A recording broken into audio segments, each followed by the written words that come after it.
I tumori ematologici, leucemie, linfomi e mielomi rappresentano quasi l'8% di tutti i tumori maligni del nostro paese. In Veneto colpiscono circa 2400 persone ogni anno. In occasione del mese di sensibilizzazione su questo tipo di neoplasie arriva nella nostra regione la seconda edizione della campagna Diamo voce al futuro, promossa da Janssen Oncology e patrocinata da AIL, l'Associazione Italiana contro Leucemie, Linfomi e Mieloma.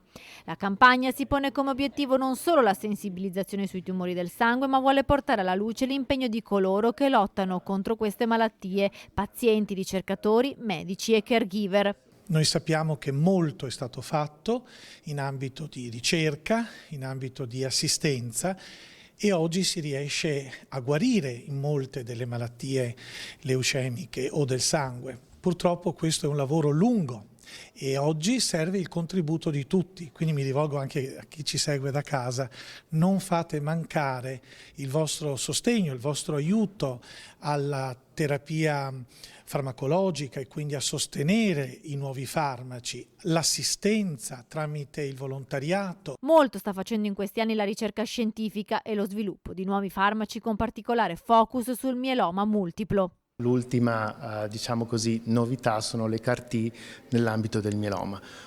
Tutto questo Janssen Oncology sta portando avanti una grande ricerca in questa patologia.